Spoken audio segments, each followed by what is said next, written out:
గత ఎన్నికల్లో ప్రజలు వైకాపాకు బుద్ధి చెప్పి 11 సీట్లకు పరిమితం చేసిన ఆ పార్టీ నాయకులు మాత్రం తమ ధోరణి మార్చుకోవడం లేదని గురజాల శాసనసభ్యులు ఎరపతినేని శ్రీనివాసరావు విమర్శించారు. పిడుగురాళ్లలో ఆయన విలేకరులతో మాట్లాడుతూ వైకాపా నాయకులు కూటమి ప్రభుత్వంపై విషం చిమ్మి ఏం సాధించాలని అనుకుంటున్నారని ఎమ్మెల్యే ప్రశ్నించారు. నమస్కారం. ముందస్తుగా గురజాల నియోజకవర్గ ప్రజానీకానికి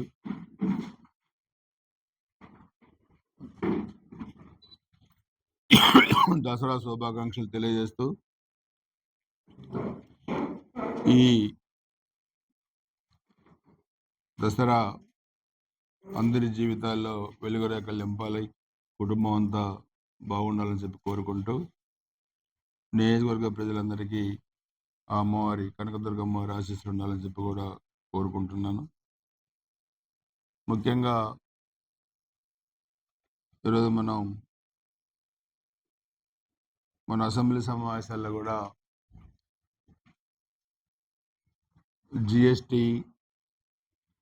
ఆ రోజు అమరావతిలో ఒక భారీ సభ పెట్టి ఎన్డీఏ ప్రభుత్వం అందరూ కూడా అపాయింట్మెంట్ ఆర్డర్స్ ఇవ్వడం జరిగింది.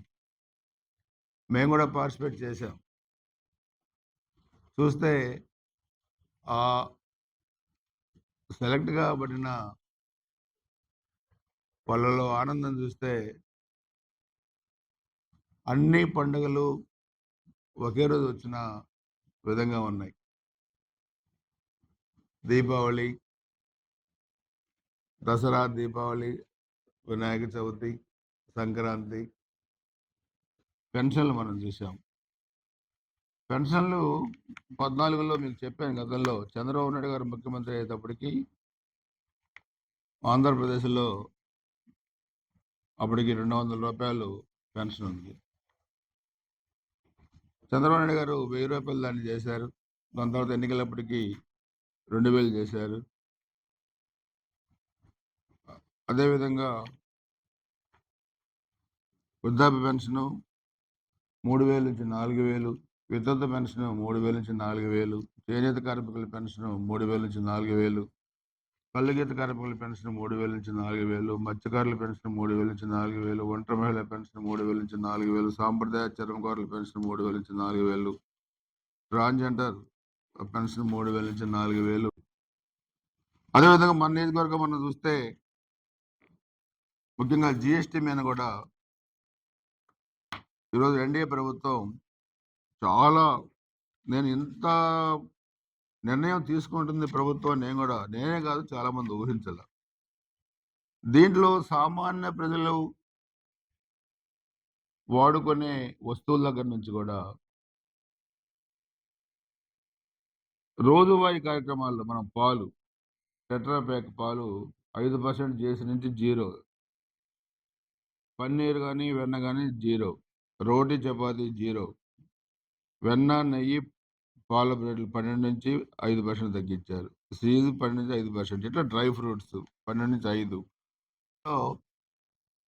94 నుంచి 2004 దాకా ఉన్నాను, కానీ అప్పుడు నేను కొత్తగా ఎమ్మెల్యే కావటం పూర్తిగా దీని మీద నేను దృష్టి ఈ మధ్య ఎక్కువ పెట్టాను. గతంలో 14-19 మధ్య కూడా బాగా నిధులు తెచ్చాం. ఆ టెంపుల్ మనం చూస్తే గతంలో ఇలా వంగి వెళ్ళాల్సిన పరిస్థితులు ఉండేవి దైద టెంపుల్లో. దాన్ని ఆ రోజు మనం కింద అంతా కొట్టేసి నడిచి వెళ్ళే విధంగా తయారు చేసి దానికి లైటింగ్ పెట్టి నా సొంత డబ్బులతో ఏసీలు కూడా పెట్టాం. Tar road వేయించాం. ఫారెస్ట్ వాళ్ళు ఒప్పుకోలేదు, అయినా వేయించాం. 3.5 కోట్లతో 6 కోట్లతో ఘాట్లు కట్టించాం, లైటింగ్ వేయించాం, డ్రింకింగ్ వాటర్ ఇచ్చాం, మహిళలు దుస్తులు మార్చుకోవడానికి షర్ట్స్ కట్టించాం, టాయిలెట్స్. 16వ తారీఖు ప్రధానమంత్రి గారి ప్రోగ్రాం శ్రీశైలం కర్నూలులో ఉంది. దాని తర్వాత టూరిజం మినిస్టర్ గారిని, కందుల దుర్గేష్ గారిని కూడా రమ్మన్నాను, దయదగా రమ్మన్నాను. ఎండోమెంట్ మినిస్టర్ గారిని రామనారాయణ గారిని ఆయన్ని రమ్మన్నాను. వాళ్ళు కూడా 16 తర్వాత వస్తారు, డేట్ ఇంకా ఇవ్వలేదు, ఇస్తారు. అలానే endowment commissioner, endowment principal secretary, forest principal secretary ఆయన కాంతిలాల్ దండే గారు మన కలెక్టర్ చేశారు. పుష్కరాలు ఆయన మనకి గుంటూరు జిల్లా కలెక్టర్, ఆయన కూడా చాలాసార్లు విజిట్ చేశారు దైద టెంపుల్. ప్రిన్సిపల్ సెక్రటరీ వాళ్ళు, మన జిల్లా కలెక్టర్ గారు, ఈ అధికారులందరితో అక్కడే దైదలోనే వాళ్ళని కూడా టెంపుల్ విజిట్ చేయించి దాని ఇంపార్టెన్స్ ఈ లోపు నేను మీ అందరితో మాట్లాడి ఒక 5 to 10 minutes ఈ all temples tourism and temples మీద 8 నుంచి 10 నిమిషాల్లో ఒక ఏవీ తయారు చేపిస్తాను. ఆ వీడియో తయారు చేయించి ఒక్కొక్క టెంపుల్ ప్రాముఖ్యత వివరిస్తూ అధికారులకి, మినిస్టర్స్‌కి మనం చెప్పాలి. టెంపుల్‌ని రేపు ఈ 28 వస్తుందా? కార్తీక మాసం 18 తర్వాత వస్తుంది అనుకుంటాను. అక్కడున్న వసతులు కూడా దాన్ని ఆర్డర్ చేశాం. ఈ మినిస్టర్స్ వచ్చేలోపు అక్కడ లోపల లైటింగ్ ఒకటి, ఆ గర్భాలయాల్లో కొన్ని పనులు కూడా చేయాలి. అవి కూడా చేయడానికి నేను సిద్ధం చేశాను. అలానే షవర్ బాతులు కూడా పెట్టాలి. ఎక్కువ మంది వస్తారు, కొన్ని లక్షల మంది వస్తారు. ఎందుకంటే వాటర్ నేను చూశాను. వాటర్ ఫుల్‌గా మొన్న పైనుంచి చేసేటప్పుడు పైకొచ్చినాయి. అక్కడికెళ్ళి స్నానం చేయడం కొద్దిగా కష్టమే. అది అంత సేఫ్టీ కూడా కాదు. షవర్ బాతులు అప్పుడు మనం పుష్కరాలప్పుడు తొట్లు కట్టించాం. టబ్స్ కట్టించాం. దాంట్లో పిల్లలు బాగా ఇప్పుడు కట్టిద్దామంటే మళ్ళీ ఫారెస్ట్ వాళ్ళు అదొక అడ్డంకి. సో, ఇవన్నీ కూడా అధిగమించి మనం చేయటానికి ముందుకెళ్తా ఉన్నాం. ఇది చేసినట్లయితే మన పల్నాడు చాలా వరకు అభివృద్ధి చెందుద్దనేది. ఇకపోతే పిర్రాల టౌన్‌లో కూడా అనేక పరిశ్రమలున్నాయి. పొల్యూషన్ ప్రాబ్లమ్ కూడా ఉంది. గతంలో కూడా మీకు చెప్పాను. ఇది కూడా మనం ఎంతవరకు బయట ప్రాంతాలకు తరలించి ఫ్రీ పొల్యూషన్ చేయడం ద్వారా టౌన్‌ను కూడా ఒక గ్రీన్ టౌన్‌గా తయారు చేయటం, ఇవన్నీ కూడా మనం ప్లాన్ చేస్తున్నాం.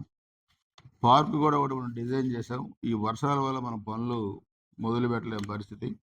దాన్ని కూడా మొదలుపెట్టి మనం ఏదైతే ఆల్రెడీ పవర్ పాయింట్ ప్రజెంటేషన్ ఇచ్చామో దాని ప్రకారం కూడా పార్క్‌ను కూడా మొదలుపెడతాం. వాకింగ్ ట్రాక్ పూర్తి చేసాం. దానికి లైటింగ్ పెట్టాం. అట్లనే గుంటూరు మాచర్ల రోడ్డు చైర్మన్ గారు వీళ్ళందరూ దాన్ని కూడా గ్రీనరీగా పెడుతున్నారు. లైటింగ్ పెడుతున్నారు. ఫౌంటైన్స్ పెడుతున్నారు. మేము అది చేస్తాం, ఇది చేస్తాం. మేము అధికారంలోకి వస్తాం. సప్త సముద్రాల అవతల ఉన్న లాక్కొస్తాం. ఎవడు మీలో లాక్కొచ్చేది? ఎవడు మీలో నరికేది? ఆ మగోడు చెప్పమను, ఒక పేరు చెప్పమను. ఎవడు లాక్కొస్తాడు? ఎవడు నరుకుతాడు? ఎవరు నరుకుతారు మీరు? ఒళ్ళో బలిసిన మాటలు తప్పితే మీరు లాక్కొచ్చే మగోడెవడు? నరికే మగోడెవడు? మన అసెంబ్లీలో కూడా అడిగాను నేను. మీరు లాక్కొచ్చే మగోడెవడు? నరికే మగోడెవడు? ఎవరు నరుకుతారు మీరు? మాకు ఒక లక్ష్మణ రేఖ ఉంది. చంద్రబాబు నాయుడు గారు ఈ గొడవలు ఇవన్నీ వద్దు, డెవలప్మెంట్‌కి వెళ్ళాలని అంటాం. మీరు సేవ్ అవుతున్నారు తప్పితే, లేకపోతే మీరు అంత పోటుగాళ్ళు, మీరు మగవాళ్ళు ఎవరు లేరు నరికటానికి. మేము నరికించుకోవడానికి మేము కూడా సిద్ధంగా లేవు.